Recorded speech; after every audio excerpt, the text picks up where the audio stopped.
E o técnico Eduardo Cudê foi muito sincero na entrevista coletiva, falando até, por exemplo, sobre o jogo passado, de toda aquela polêmica que aconteceu, falou também sobre a lesão do Alan Patrick, a gente já tem uma informação do que exatamente aconteceu com o meio-campista camisa 10 do Internacional, e também quero te falar sobre o goleiro Fabrício, né, o jogador que foi destaque nessa partida contra o São Paulo. Quero te trazer algumas coisas, né, inclusive ele que parou para falar na zona mista, mas só antes de começar esse vídeo com novas informações, para a vinheta.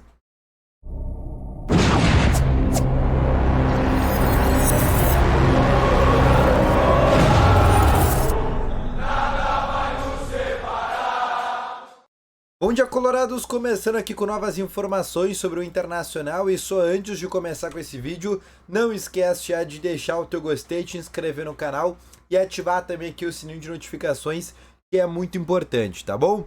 Começando aqui com novas informações sobre o Internacional, eu quero te falar exatamente sobre tudo o que aconteceu ontem no empate por 0-0 do Inter contra a equipe do São Paulo. Pelo Campeonato Brasileiro, o Inter tem 11 pontos nesse momento no Campeonato Brasileiro, é o 10º colocado. Só que o Inter ainda tem 2 jogos a menos, contra a Juventude, onde o Inter é mandante, vai ser um jogo no estádio Beira-Rio, e um jogo contra o Cruzeiro, no Mineirão. Se o Inter vencer esses 2 jogos, o Inter chega a 17 pontos no Campeonato Brasileiro, e aí, teoricamente, assumiria a liderança do Brasileirão. Mas, óbvio, precisa confirmar essas 2 vitórias, esses 2 jogos atrasados que ainda tem para fazer. Enquanto isso, o Inter já, nesta manhã, está treinando no CT do Criciúma. Às 11 da manhã o Inter faz uma atividade e após isso o Inter já começa o deslocamento para Vitória, onde o Inter enfrenta no Barradão a equipe do Vitória. Lembrando que já nesta sexta-feira o Inter só vai ter esse treino. Por quê? O Inter nesse fim de semana joga com Vitória e não vai dar tempo para o Inter treinar. Então esse treino, que vai ser um treino regenerativo ainda, vai ser muito pouca coisa que o técnico Eduardo Cudê vai conseguir passar para os demais jogadores. Mas falando exatamente nesse momento sobre a questão de lesão, que eu acho que é o que tu quer mais saber nesse vídeo de hoje. Algumas atualizações que inclusive o técnico Eduardo Cudê conseguiu passar para a gente. Alan Patrick retorna para Porto Alegre. O que significa? Já vou trazer um pouco algo mais detalhado do Alan Patrick. Mas é um jogador que está completamente fora desse jogo contra o Vitória. Maurício também não está para viagem para Salvador, ou seja, está fora do jogo contra o Vitória. Lucas Alário vai viajar. O que isso significa? Que pelo menos vai estar no banco de reservas. Então, o técnico Eduardo Cudê pelo menos vai ter uma volta para esse jogo. Essa volta será de Lucas Alário e ele poderá comandar a equipe, poderá estar, no comando de ataque da equipe, tá? De resto, mesmo time, Gabriel Mercado também retorna da suspensão do 3º cartão amarelo, tá bom? O Inter não teve nenhum jogador suspenso também nessa partida contra o São Paulo, por mais que o juiz tenha distribuído milhares de cartões, nenhum foi para os pendurados. Eu quero te trazer aqui a atualização sobre o caso do Alan Patrick, tá? Ele tem uma suspeita de estiramento do bíceps femoral da coxa direita. O que significa todo esse nome complexo do bíceps femoral da coxa direita que o Alan Patrick tem? Ele vai ficar fora em torno de 15 a 20 dias. O que isso significa? E todo esse mês de junho ele está fora. Não estará à disposição do técnico Eduardo Cudê. Isso implica no jogo do Clássico Grenal, que o Inter tem no próximo dia 22, no Couto Pereira, jogo que acontece contra a equipe do Grêmio. E além disso tudo, ele está fora também do jogo a princípio da Copa do Brasil, que é no dia 3 contra o Juventude. Então ele vai ficar de fora desses 2 jogos importantes que o Inter tem, que é o Clássico Grenal e também o primeiro jogo da Copa do Brasil, tá bom? Agora, falando sobre alguns bastidores, que teve, por exemplo, nesse empate por 0-0 contra a equipe do São Paulo. O técnico Eduardo Cudê, na zona mista, falou exatamente sobre essa situação, que o Inter, por exemplo, o Inter tem uma média de 17,6 chutes para conseguir fazer um gol, e ele disse que o que treina é bem diferente, ele treina para os jogadores terem uma eficiência muito melhor, mas isso não vem acontecendo, o que dá a entender que os jogadores não estão conseguindo cumprir exatamente aquele trecho final, principalmente a parte da finalização.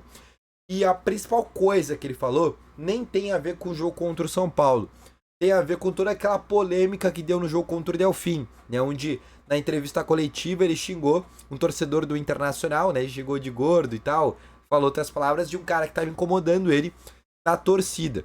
E ele foi perguntado, inclusive ele ficou irritado de ser perguntado sobre isso, porque ele já tinha respondido isso anteriormente, mas ele foi perguntado. E além disso, ele foi perguntado se tinha algo que estava irritando ele no Internacional, algum bastidor ou algo desse gênero. E ele falou exatamente o seguinte, abre aspas, por que eu estaria irritado com o Inter? Vou inventar o quê? Que eu soquei as paredes? Estou bem. O torcedor que deixaram famoso lá na semana passada não é o mesmo que eu briguei no Jacone. Ou seja, eles dizendo que todo aquele torcedor, a gente sabe que foi um torcedor que foi colocado, inclusive ganhou bastante seguidores, né? Começou inclusive a ficar famoso, entre aspas. Segundo o técnico Eduardo Cudê, o torcedor gordo que estava brigando com o Eduardo Cudê atrás dele não é o mesmo que foi colocado na imprensa, ou seja, é um cara diferente. Não foi com aquele cara que o técnico Eduardo Cudê ficou irritado, foi com outro cara, né, que foi um cara que, segundo ele, não estava ainda, pelo menos não apareceu nos holofotes da imprensa. Mas ele disse isso, inclusive, né, brincando algumas vezes, mas realmente tirando esse fato, tirando algo também, né, de tempo de trabalho, dando algumas atualizações também sobre essa situação de departamento médico, o técnico Eduardo Cudê foi bem tranquilo nessa entrevista coletiva. Outro que parou para falar na Zona Mista, e a gente tem que começar a falar dele, é do goleiro Fabrício. O goleiro Fabrício garantiu o empate por 0-0 contra o Inter, contra o São Paulo. Se não fosse o Fabrício, o Inter teria perdido o jogo tranquilamente. Ele fez 2 defesas difíceis, uma defesa foi espetacular que ele fez, e é um goleiro que vem ganhando cada vez mais espaço. Na Zona Mista ele falou sobre isso, né? Esse tempo de parada que o Inter teve, né? Ritmo de jogo para goleiro é muito importante isso, né? Tem que ficar jogando sempre, né? E ele ainda era um goleiro reserva, teve toda essa enchente, ficou parado, mas ele disse que está ainda reconstruindo, né? Buscando. Ele disse que é um goleiro que vem se aperfeiçoando bastante nesses últimos meses, né? Falou também sobre o Rocher, né? Sobre a hierarquia que existe hoje, mas isso que está completamente à disposição. E falou também, trouxe um bastidor sobre o Alan Patrick. Ele foi perguntado se no vestiário, né, alguém ficou sabendo o que aconteceu com o Alan Patrick, como é que ele estava, se estava bem. O Fabrício não quis falar muito sobre isso, né, não quis dar muitos detalhes sobre essa situação, mas ele deu a entender que realmente é um jogador que vai ficar de fora, né? Obviamente a gente já sabe, a gente já tem essa confirmação que vai ficar de fora do jogo contra o Vitória, e que é uma lesão ali que preocupa, principalmente para esse mês de junho, mas ainda assim não é uma lesão que, meu Deus do céu, vai ficar fora por 3 meses, rompeu um ligamento. Não, mas é uma lesão muscular de grau 1 que vai fazer ele ficar fora aí por no mínimo 2 semanas, tá bom? Então esse foi o vídeo, espero que tenham gostado. Volto logo mais com novas informações. Grande abraço a todos vocês, valeu, falou e fui!